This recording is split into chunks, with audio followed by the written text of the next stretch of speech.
Open it! Let's open it! Saglit, saglit. Makat yung hand mo. Wow! What is this? It's a body scrub! Body scrub. Perfecto kay Tito Tawin para matanggal na lahat ng pimples niya. Wow!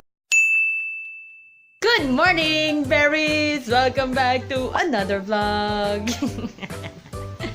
Say good morning! Good morning!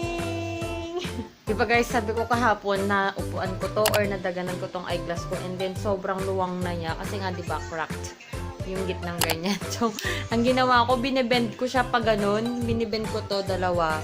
Yung dalawang to, ginaganon ko para mag-meet. Kasi sobrang luwang na niya. Sabi ko, ba't nahuhulog na? Kaya, binend ko muna siya. Bakit ang big naman? Nang mukha mo? Tapos mula. Bakit daw ang big? Big naman talaga yung mukha mo. I planned last night that this day should be productive. Kaya lang, nagising ako ng 6 something kasi umuwi na sila lolo ko. Hinatid namin sila. Send off. Send off. Basta. Diyan lang sa gate. Pero yun, nakatulog pa rin ako guys kasi sobrang puyat ako kagabi kasi nanood ako ng K-drama. Tapos yung pinanood ko ng K-drama, sinimulan ko kagabi, natapos ko lang din siya kaninang umaga kasi parang 10 episodes lang siya. Yung panoorin nyo guys, ang ganda, ang saya nun. Yung title nun is Wednesday 3:30 PM. Ayun, yun yung title niya kasi may article daw na every Wednesday daw 3:30 PM daw, dun daw yung pinakapangit yung mga babae, dal na dal daw sila, parang dun nagaano yung lahat ng pagod nila sa week. So yun daw yung pinakapangit na moment ng lahat ng babae. So panoorin nyo kung ano yung ginawa nung partner niya para lagi siyang maganda kahit 3:30 PM ng Wednesday. Ang ganda talaga niya. Hey guys, so I'm back. Parang yung katuloy ng vlog na to is ilang days na ang nakalipas. So, tinuloy ko lang. Hi! Di kita pwede ipakita. Naliligo si Bebe. Nandito siya sa kwarto. So, share ko lang sa inyo guys. Yun nga sinasabi ko. Katuloy ng vlog na to was days ago. Sobrang busy ko. Ngayon lang ulit ako nakapag-vlog. Ilang days na akong hindi nakakapag-vlog guys. Kasi parang hindi ata naging uso this week ang day off. Ilang days ako na puro 16 hours, ganyan, sobra, nakakapagod din, pero nag-enjoy naman ang lola nyo. And yun, kailangan kasi talaga guys. You're following me on my Instagram and on my Facebook page. Hanggang-update naman ako guys kung anong nangyayari sa buhay ko kahit wala tayong vlog. Isang araw pa lang naman tayo na walang vlog. So, hopefully tomorrow merong vlog. Mag-edit ako ngayon, kaya hindi ako nag-16 hours ngayon.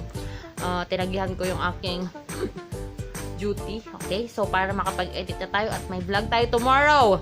I have a package guys and gusto ko na siyang buksan kasi tagal ko na itong inaantay, parang magto 2 weeks na yan. Almost 2 weeks na nga na inaantay ko siya and share ko na sa inyo guys para makita nyo na kasi baka hindi ko na to magawan ng haul video but I will surely make a review of this product. Wait lang, buksan ko lang. So what we got here is a red bag. Ang cute, parang Chinese New Year ganun. And inside is this. Let's open it up. Gusto ko tong pagkakaano nito. Wrap. Kasi, oh my gulay. Ito na guys, ang ating, ano ba to? Dumikit pa rin. Super dikit naman. May bubble wrap kasi siya. And, the product is from Firmo. Styles Update Everyday No More Than $39. Ayan. So, alam nyo na guys kung ano ang i-review ko soon. Pero yun nga, hindi pa rin siya lumalabas.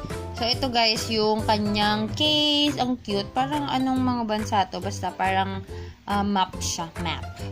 And meron siyang Firmo. Ganyan. Hard case ha, in fairness. In fair. Ay! Sorry about that.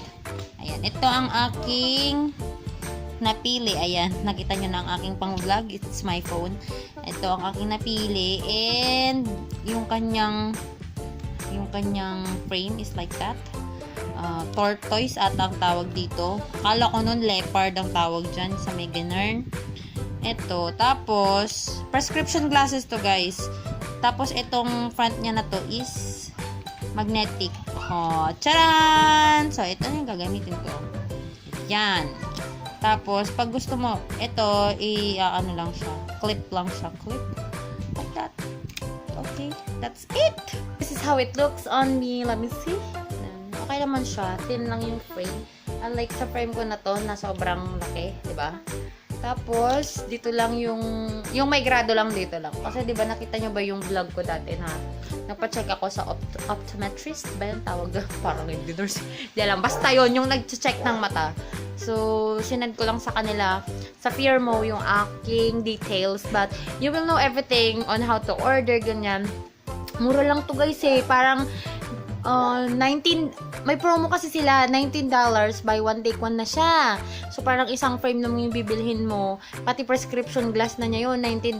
Tapos, makakakuha ka pa ng isa pa na glasses na may prescription din. Tapos, ang shipping fee lang papunta dito sa Philippines is parang $19.75. So, parang wala pang $40 yung dalawang prescription glasses mo. Grabe. Mura na yun ha, kasi alam nyo ba to, tong glasses ko na to, 2,000 plus tong, ano ko, ito lang. Yung lens lang niya ha, 2,000 plus na, wala pa yung frame. So, murang-mura na yung guys. Tsaka walang tax, in fairness ha. Tapos, ito yung gusto ko dito eh. Ito yung gusto ko dito. Pak, ganun. Ganun. Ba to? I-clip lang siya na ganun. Yan. Kita niyo na ako. Hi. Hindi ko alam guys kung na-up na yung review ko sa Firmo glasses when this video will be up. Pero I will just put the link down below ng review. And kung gusto niyo makakuha ng free glasses, punta lang kayo dun sa description down below. Hi everyone, there's package here. So, Tita, she's gonna borrow this. I'm gonna borrow. Akin naman to eh. Binigay to ng I will put her link. I think these are soaps and scrubs tsaka serum from yung pinagbilhan ko siya dati sa first Shopee haul ko kay sis ano nang pangalan to, basta Zion Stuff sa Shopee. Yan, I will put her link down below. Let's open it. Saglit. Makat yung hand mo. Let's open it. Wow! What is this? Wow! Heart. Basta talaga nag-open ng package, gustong-gusto mo, no? Wow, that's a lot. That's a lot. What's this? I think this is the tomato serum. Say it. What's this? Wait lang. Open muna natin para makita nila. Kasi hindi na mag-haul si tita. Wala naman tayong dagdag dito na i-haul. Putok ko yung ano. Oh, sige, paputok. Ooh, this is the serum with vitamin A and C. Ayan. Let's open it. Saglit lang, baka masugat ka. Open it. Wow! What is this? It's a body scrub. Body scrub. Wow! Naligo ka na kasi, kaya sabi ko sa'yo, huwag ka muna maligo eh. Strawberry tomato. Strawberry tomato, and it's only tomato. So, this is the red tomato naman na scrub. Red tomato scrub. What's this? Tita, what is And yung isa kanina na hindi nagpo-focus, the tomato serum. Ganon. These are soaps. soap? Yeah. Perfect to kay Tito Tawin para matanggal na lahat ng pimples niya. Wow! There's a green one. There's a green one and... There's a mango. Oh, this is what? What fruit is this? This is... Avocado. Avocado! And this one is This is tomato. avocado. This is tomato. Not on focus. Yeah. This is Avocado. avocado soap. And And this one is the tomato one. tomato one. This is a tomato one. Ayan. Bubuksan ko na guys tong tomato na scrub kasi ito pala guys, this is the red tomato. With Red tomato. Red tomato scrub by tomato. Venice. And nagbigay sa akin, ngayon ko na naalala kasi ako kasi mas natatandaan ko yung apelyido kaya sabihin ko sana Tuazon, kaya naalala ko si Sis Joyce Pearl. Basta siya yung pinagbilhan ko dati una sa Shopee haul ko. If you haven't seen that Shopee haul yet, I'll put the link down below. But yeah, I will also put her link sa baba, yung link ng shop niya. And meron to sa Shopee, meron sa Facebook. Ayan, kung anong gusto nyo, pwedeng magpa-COD sa Shopee. Let's smell. Do you wanna smell? Open natin. Let's open. Ooh. Wow, that's Wow! I want to smell. Ganito yung loob niya, guys. It's the smell. What's the smell? Parang, shoot, gusto ko na maligo. Ang bango! Alam niyo naman ako, guys, gusto ko talaga yung scrub. Wala, nakaka-addict. Kung pwede ko lang i-share sa inyo yung amoy niya. Tita, Oh my gosh. It smells like what? smell like tomato. Tomato and... Hindi naman amoy tomato. Smells like strawberry, right? Oo, parang may lotion or may... Basta sobrang bango. Ano bang meron dito? Sobrang bango niya, ha? Hindi ko na-expect na ganito yung magiging amoy niya. Tita, let's open the avocado now. Let's open naman daw tong sabon, guys. Excited na to eh. May expiration date siya, December 2018. Ayan. So, ganito yung packaging niya. Maganda siya kasi mas gusto ko yung ganito, yung hindi nasisira. Para kapag, hatiin mo lang ganun. I-try ko muna nga hatiin para kung may epekto ng after 2 weeks. Gagamitin ko to ng 2 weeks bago ko siya i-review. Okay?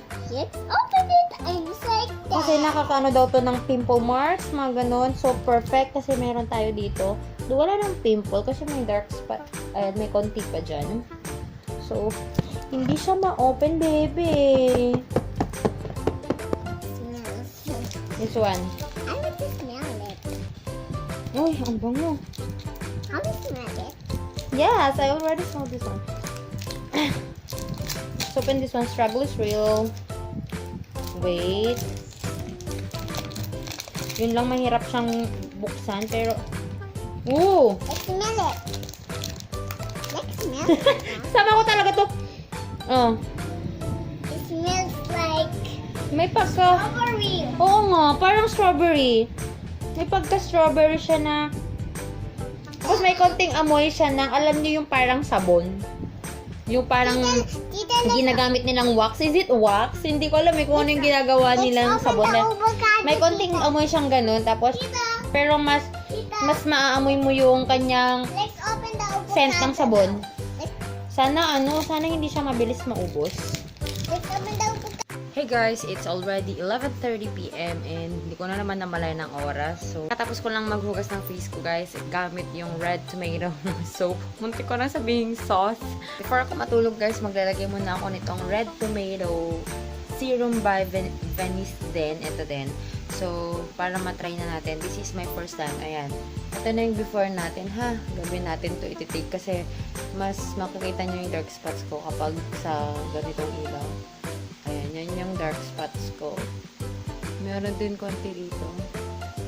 And, ayan, dyan. Tapos, yung mga matagal ko ng dark spots, pero nag-lighten naman na sila dito. So, for the first time na ginamit ko to, guys, grabe. Ang lamig na sa skin, grabe.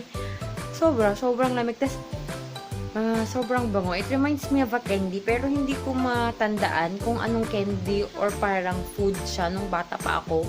Hindi ko alam kung galing abroad or local siya na food. Basta, grabe girls. Ang sarap niya talaga. Sobrang sarap ng amoy nito.